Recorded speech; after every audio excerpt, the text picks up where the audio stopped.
हनुमान चालीसा में हम लोग पढ़ते हैं कि हनुमान जी अष्ट सिद्धियों और नवनिधियों के दाता हैं। पर क्या आप लोगों को पता है कि वो अष्ट सिद्धियां कौन कौन सी हैं? चलिए इस बारे में हम विस्तार से जानते हैं।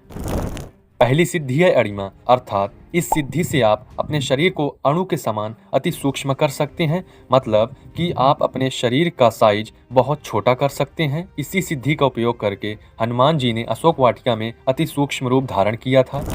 अब दूसरी सिद्धि है महिमा, अर्थात इस सिद्धि से आप अपने शरीर का आकार अर्थात साइज असीमित रूप में बढ़ा सकते हैं। इस सिद्धि का उपयोग हनुमान जी ने समुद्र पार करते समय रास्ते में नागों की माता सुरसा को परास्त करने के लिए किया था।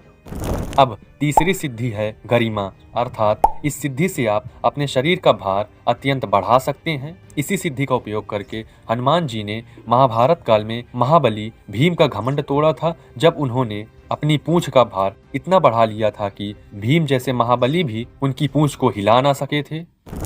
अब चौथी सिद्धि है लघिमा, अर्थात इस सिद्धि से आप अपने शरीर का भार अत्यंत हल्का कर सकते हैं। इसी सिद्धि का उपयोग करके हनुमान जी ने अपने शरीर का भार एकदम हल्का करके पल भर में समुद्र पार करके लंका पहुंच गए थे। अब पांचवी सिद्धि है प्राप्ति, अर्थात इस सिद्धि से आप अपनी कोई भी मनचाही वस्तु को प्राप्त कर सकते हैं। मतलब इम्पॉसिबल को पॉसिबल बना लेने की क्षमता यह सिद्धि आपको प्रदान करती है और इस सिद्धि की मदद से आप किसी भी पशु पक्षी जीव जंतु की भाषा को समझ सकते हैं। इस सिद्धि का उपयोग हनुमान जी ने पशु पक्षियों से बातचीत कर माता सीता की खोज करने के लिए किया था।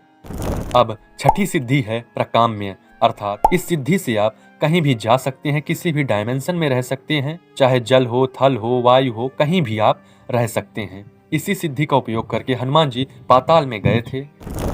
अब सातवीं सिद्धि है ईशित्व। इस सिद्धि से आप देव पद को प्राप्त कर सकते हैं, देवत्व को प्राप्त कर सकते हैं और इस सिद्धि से आपके अंदर नेतृत्व करने की अद्वितीय क्षमता आपके अंदर आ जाती है। इसी सिद्धि के कारण हनुमान जी आज कलयुग के देवता हैं, कलयुग के भगवान हैं। इसी सिद्धि के कारण हनुमान जी का देवों से भी ऊंचा स्थान है। और आठवीं सिद्धि है वशित्व, अर्थात इस सिद्धि से आप अपनी इंद्रियों सहित किसी को भी वश में कर सकते हैं। इस सिद्धि से आप किसी का दिमाग पढ़ सकते हैं। इसी सिद्धि के कारण हनुमान जी जितेंद्रिय हैं। जय श्री सीताराम।